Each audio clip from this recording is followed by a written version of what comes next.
name is Sophie Ibbotson, and I've been working in Central Asia since 2008. I'm the chairman of the Royal Society for Asian Affairs, and I work across the Asian region, but particularly in Central Asia, in the Central Asian republics and also in Afghanistan.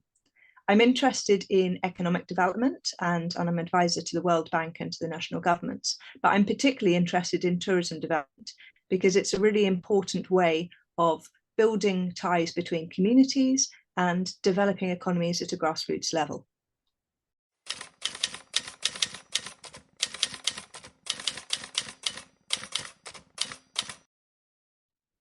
Uzbekistan is probably the most hospitable destination that I've ever been to. You can hardly walk 20 yards up the street without somebody stopping to invite you for tea or invite you for lunch with their family. And the very first time I went to Bukhara was about 15 years ago. And unfortunately, my friend I was traveling with had a very upset stomach, which obviously often happens when you're traveling abroad and unfamiliar food. And desperately, he ran into a carpet shop saying, "Can I please use your bathroom? Can I please use your bathroom?" And obviously they helped him and everything was fine. But by the time he came out of the carpet shop, he also had an invitation to a wedding. So that evening, we then were able to go to a huge family wedding, and Uzbek family weddings are very much like Indian family weddings with the entire community, hundreds, if not thousands of people. And so on the back of one unfortunate bathroom trip, we ended up having an entire evening of music and dancing and immersing ourselves in the local community and the local culture of Bukhara.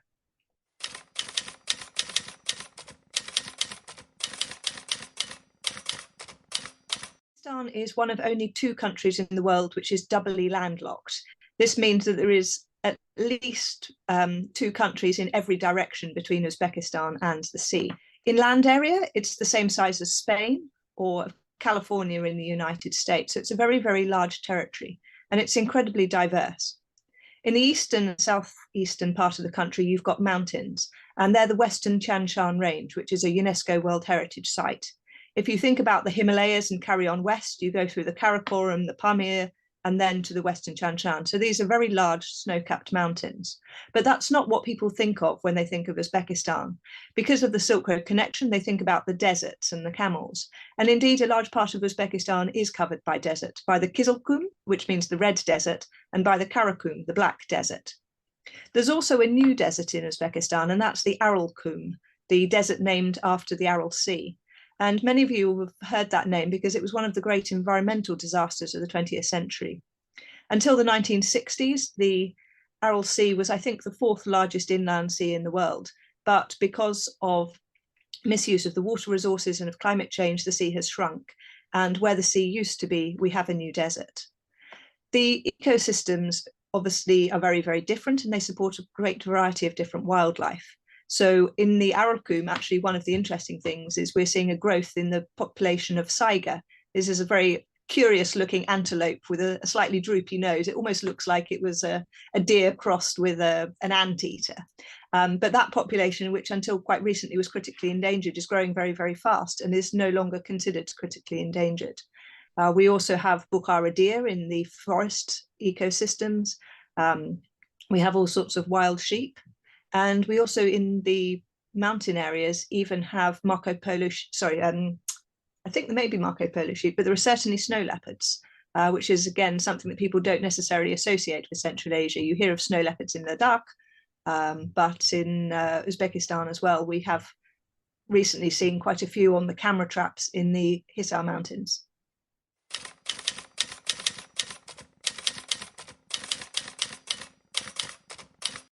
Uzbekistan's location, it has an extreme continental climate. This means it gets very hot in the summer and very, very cold in the winter.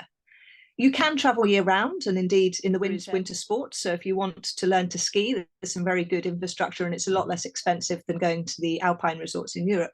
However, for general sightseeing, I recommend the spring and the autumn. Not only is the climate at those times of year very, very comfortable for sightseeing, but you can also appreciate the flora much more. So you'll see the spring flowers if you come in March and April, not only in the mountains, but in some of the desert areas as well. And then if you come in the autumn, when the trees are changing colour, you've got these wonderful gold, red, orange colours on the forests, and even the trees in the cities, because the cities tend to be quite green as well. They're always, although they are desert cities, they are oases within the desert. And combination of natural springs, but also artificial irrigation, means that there are beautiful parks, tree-lined boulevards, and even around individual buildings, people take their gardens very, very seriously. Indian visitors might recall Babur, the founder of the Mughal dynasty, and his Baburnama. And Babur was absolutely fascinated by gardens and actually quite obsessed with him. And it's one of the things he writes about in the Baburnama is how much he misses the gardens of Central Asia. And arguably the Mughal gardens, which were later built in Kashmir around Srinagar, were Babur's descendants' attempts to recreate in India these garden parasites, these garden paradises that they remembered from their homeland in Uzbekistan.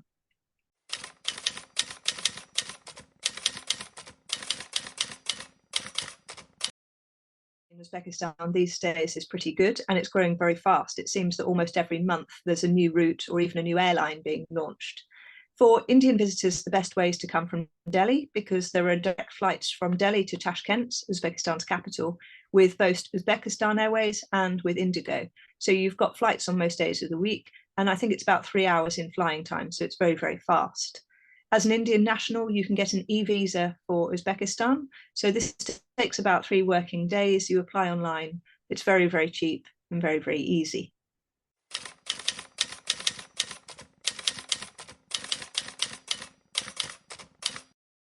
Uzbekistan, you've got 2 options. One is to have an eSIM, an electronic SIM, which you can get from your home provider, and then you just switch on the Uzbekistan option when you arrive. The other option is to buy a local SIM card, which is usually cheaper. So when you arrive at Tashkent International Airport, there is actually a mobile phone desk within the arrivals area next to the baggage carousels. So while you're waiting for your baggage to be delivered, you can get a local SIM card. All you need to do is to show a copy of your passport, and in fact they'll scan it for you then. You don't even need to bring the photocopy with you, and they'll register it then and then, and it starts working straight away. So by the time your baggage has arrived and you leave the terminal, you'll have a local SIM that is working in your phone.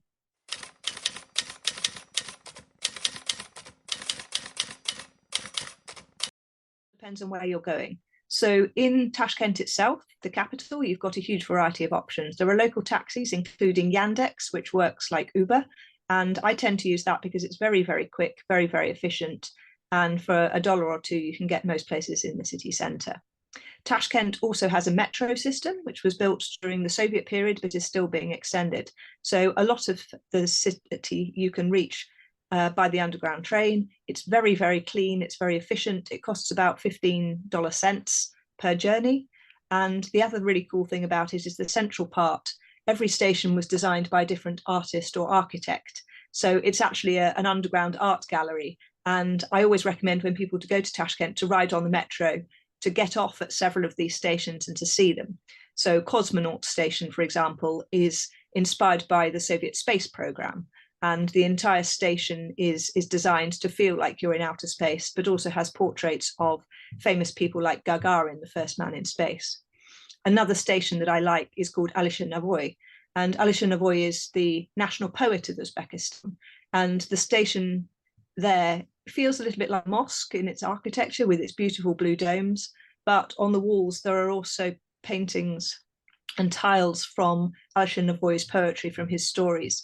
And many of the stories will be familiar to an Indian audience as well, because they've come through similar literary traditions. So that's an important part of the sightseeing. There are buses, of course, as well, but I tend to take either the taxi or the metro. To get between the cities in Uzbekistan, it depends where you want to go. So to get from Tashkent to Samarkand and Bukhara, which are the 2 most famous of the UNESCO World Heritage Sites and also most popular tourist centres, you can take a high-speed train. And this is a Talgo train, the Spanish company. And it means that from Tashkent to Samarkand, you can reach in just over 2 hours. It makes it realistic to go for a day trip, although I would recommend staying in Samarkand overnight so that you have longer to appreciate the city. And then it's another 2 and a bit hours on to Bukhara. The government is extending the high-speed rail network so that by the end of 2026, it will also reach Khiva, another UNESCO World Heritage Site in the western part of Uzbekistan, and to Nukus, which is the capital of the Autonomous Republic of Karakalpakstan. Elsewhere in the country, there are long distance buses and coaches, and there is also traditional trains, so a diesel train network. So most parts of Uzbekistan you can reach by train. The difference is whether it's a high-speed electric train or whether it's an older diesel train.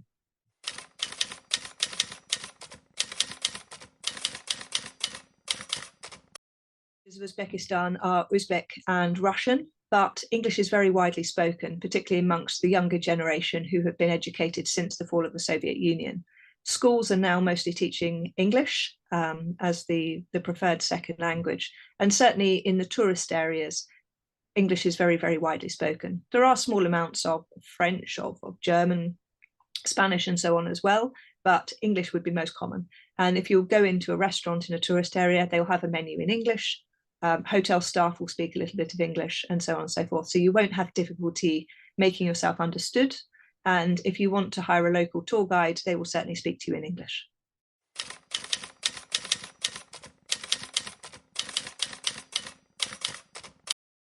There's been a huge boom in the hospitality sector in Uzbekistan, pushed in part by increased demand from international tourists, but also the government has been making it very attractive to invest in the hospitality sector.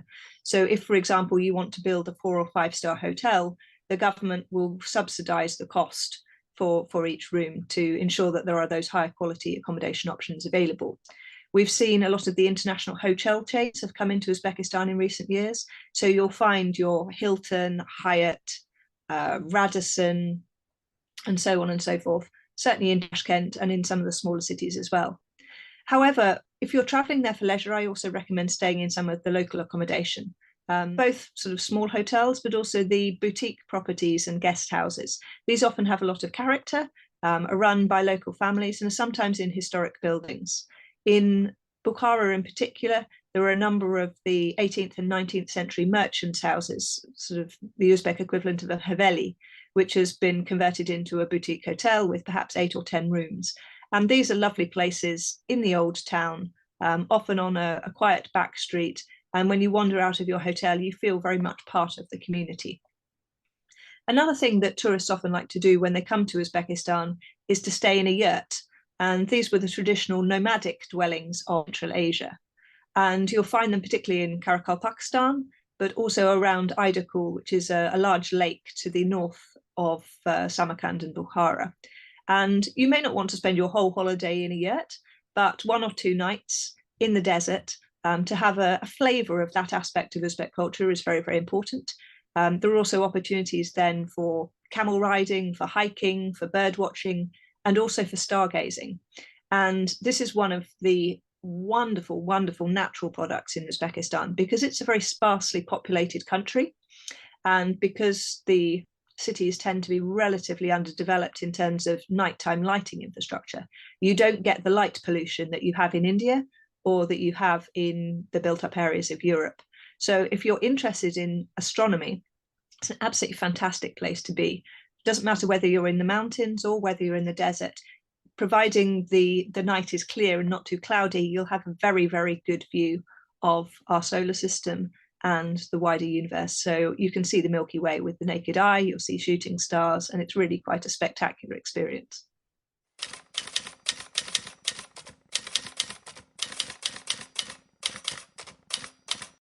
Fortunately, actually, for Indian visitors, many of the cultural practices in Uzbekistan are very, very similar, and certainly more similar than, say, a visitor coming from the United States. So, for example, when you visit somebody's home, making sure that you take your shoes off at the door. If you go to a place of worship, whether it's a church or whether it's a mosque or whether it's a synagogue, taking your shoes off, being prepared to cover your head, and not wearing shorts or revealing clothes in religious places of worship.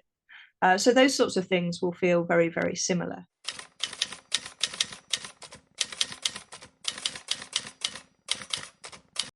Cuisine is very much a reflection of its geography and its historical relationships. If you think about where it is in the world, you have got the Indian subcontinent, the Middle East, China, Russia, all around Uzbekistan, and all of those regions have had their own culinary influences on Uzbekistan because of the Silk Road and because of later empires. So many of the dishes will look on the face of it quite familiar. Their national dish is called plov, which is an Uzbek version of a pilau. And indeed, the word is also quite similar. So it's a rice-based dish, usually with meat, with carrots, with spices, and so on and so forth.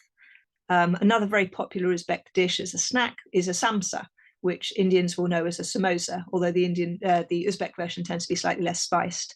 It could be with lamb, it could be with potato, but my particular favorite is stuffed with pumpkin, because pumpkins grow very well in Uzbekistan in the autumn. In another dish that you'll find very, very popular in Uzbekistan is called lagman. And this is a noodle-based dish, very similar to one that you would find in Western China. So it's thick noodles in a soup with meat and with vegetables, and sometimes with a spicy chili sauce as well. So those are the three things that I would recommend to you to eat in Uzbekistan: the plov, the samsa, and the lagman. However, there's one other thing that I have to mention, and that is the fresh fruits of Uzbekistan, particularly if you come in the summer. They're absolutely superb. The melons were very, very famous. We talked about Babur a little bit earlier, and he pined for the melons of the Fergana Valley. And a lot of Uzbeks, when they're living abroad, will tell you they refuse point blank to eat melon anywhere else because it just doesn't taste as sweet as it does at home. So look out for those melons, whether they're regular melons or watermelons, and for the strawberries and the cherries and the apricots and the other beautiful fruits as well.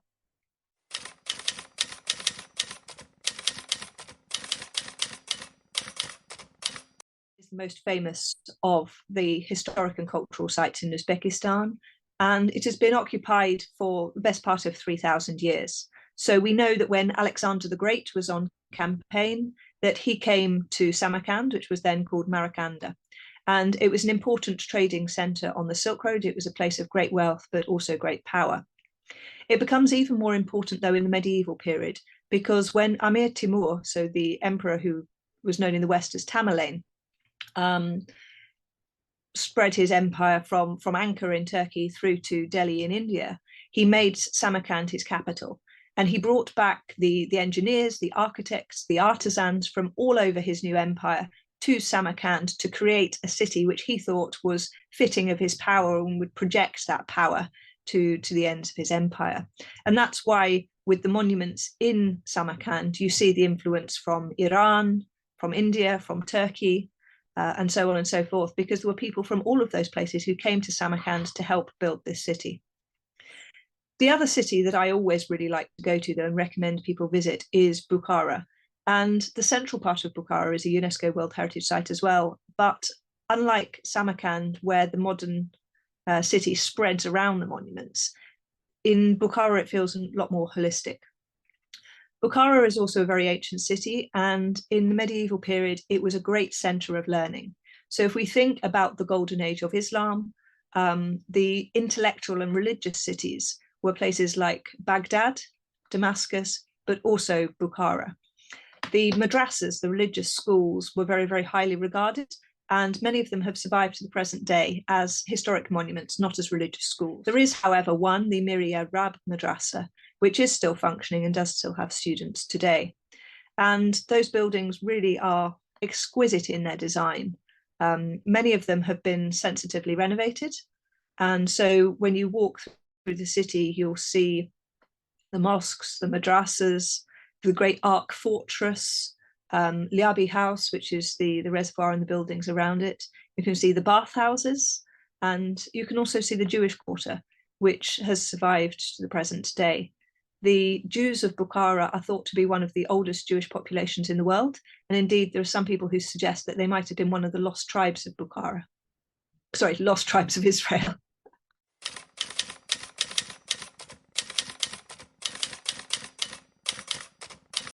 Hidden gem of Uzbekistan is Karakalpakstan, which is this autonomous republic in the western part of the country.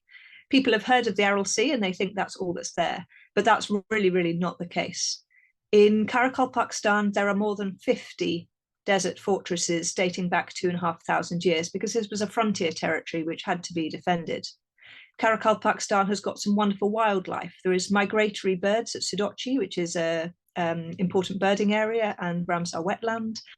There are the Saiga antelope in the Aralkum, and there are the Bukhara deer in the Lower Amudarya Biosphere Reserve. In Nukus, which is the capital of Karakol, Pakistan, you also have the Savitsky Museum, which completely unexpectedly has the world's second largest collection of Russian avant-garde art. These are artists whose work was banned by Stalin, who were purged in the particularly 1930s onwards.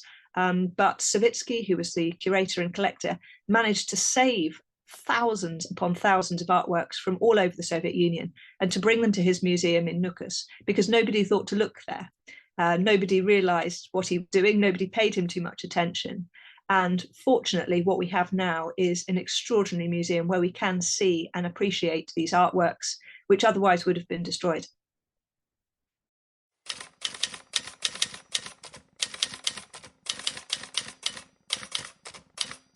First is because Uzbekistan epitomizes the romance of the Silk Road.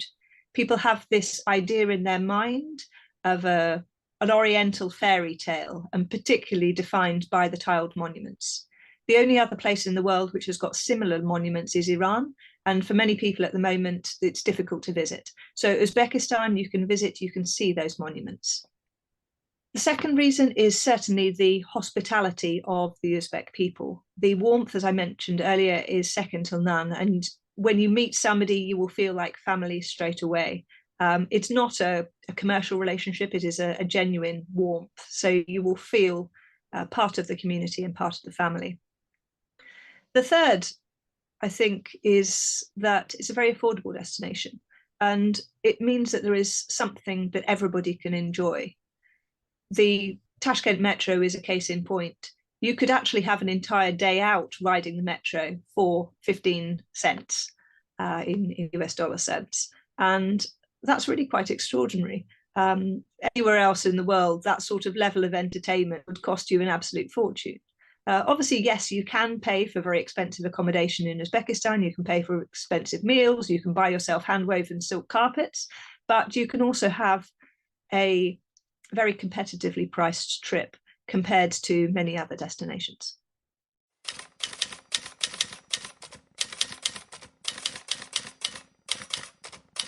you for having me, and good luck with your tours, and I hope to welcome many of you in Uzbekistan.